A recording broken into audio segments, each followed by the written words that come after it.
দেখো বন্ধুরা, আমি গেছি শুশুনিয়া পাহাড়। এটা বাঁকুড়াতে শুশুনিয়া পাহাড়। আমি বেড়াতে গেছি। পাহাড়ে এটা আমি ওঠা যায় না, ফেব্রুয়ারি বুঝেছো মাসে তো? সরস্বতী পুজোর আগে পাহাড়ে বেড়াতে মনে ওঠার গেছিলাম। কোনো ব্যবস্থা নেই। তো দেখো, পাহাড় এই দেখেই মনে পাহাড়ে হচ্ছে যে এই ওঠার জন্য পাহাড়ে ওঠা আমি এই যায় না। রাস্তাটা দিয়ে যাচ্ছি। তো চারিদিকে শুধু জঙ্গল আর জঙ্গল, জানো তো। এখানে খুব একটা হাসির একটা ঘটনা ঘটেছে আমি আর আমার বান্ধবীর সাথে। তো টয়লেটে যাব, টয়লেট পেয়েছে দুজনের। এখানে যে টয়লেটটা আছে, শৌচালয়টা, সেটা হচ্ছে বন্ধ। সেখানে লোক চাবি নিয়ে সে বাড়ি চলে গেছে। কোথায় করব টয়লেট? প্রচন্ড জোরে টয়লেট পেয়েছে। এ তো কলকাতা শহর নয় যে অন্য জায়গায় টয়লেট পেয়ে যাব।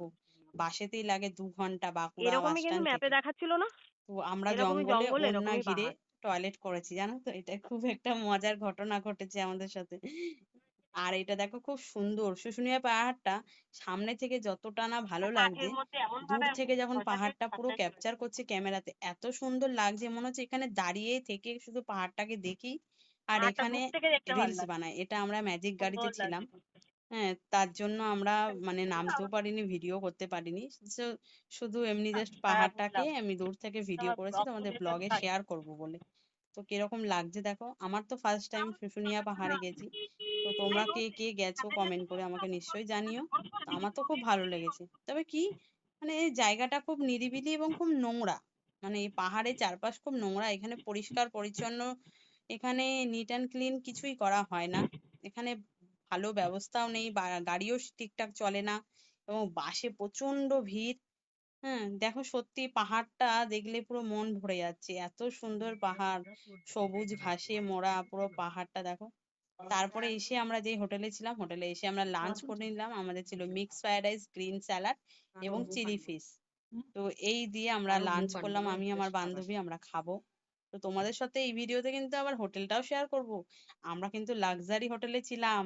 তো সেই হোটেলে ছিল একটা 42 ইঞ্চি একটা এলইডি টিভি, বাথরুমে ছিল বাথ টব, ঠিক আছে। তো খাট তো গদি তো একদম বিশাল নরম। আর ঘরে ছিল একটা মিনি ফ্রিজ। তো কফি করার ছিল কফি মেকার, মানে তোমার ইলেকট্রিক কেটলি ছিল, কফির সব সরঞ্জাম ছিল, আমি কফি বানিয়ে খেয়েছি। তো খুবই মানে খুব সুন্দর। আমাদের দুদিনের ছিল, একটা কাজের সূত্রে আমরা গেছিলাম। তো দুদিনে আমাদের এই হোটেলে থাকা এবং একদিন আমাদের শুশুনিয়া পাহাড় ঘোরা।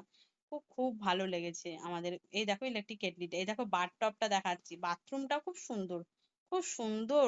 মানে বাথরুমটাও এত সুন্দর। বাথটবে স্নান করতে পারিনি, কারণ সেই সময়টা শীতকাল ছিল, তো সেই কারণে বাথরুমে বাথটবে তো আর স্নান করা হয়নি। আমি এই নিয়ে দুবার দুটো হোটেলে থাকলাম, বাথটবওয়ালা হোটেল, কিন্তু আমি বাথটবে স্নান করতে পারিনি। তো এটাই মিস করে গেলাম। তো টাটা বাই বাই সবাইকে, ভালো থেকো। এটা হচ্ছে আমার ফিরে আসার টাইম কলকাতাতে। তো এবার আমি বাঁকুড়া স্টেশনে ট্রেনে উঠবো, তাই ট্রেনের অপেক্ষা করছি। আমাদের ছিল পুরুলিয়া এক্সপ্রেস। তো সেই না ট্রেনের জন্য না, আমরা বসে আছি। আমি 7টা 10-এ ট্রেন জানি। ছিল সকালে। আমরা প্রচন্ড ঠান্ডা, প্রচন্ড ঠান্ডা। আমরা 5:30টায় বাড়ি থেকে বেরিয়ে গেছি হোটেল থেকে। তো এটা একটা বোম্বের একটা কি জানো, সমারপিতা এক্সপ্রেস। এটা সমারপিতা এক্সপ্রেস যাচ্ছে। এটা এই ট্রেনটাও আমি তোমাদের ভিডিওর মধ্যে শেয়ার করে দিয়েছি।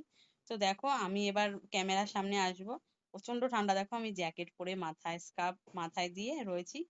তো তোমাদের সাথে আবার নেক্সট কোনো ভিডিওতে, এরকম আমার পেছনে বাঁকুড়া লেখা, কোনো দেখা হবে। টাটা বাই বাই সবাইকে।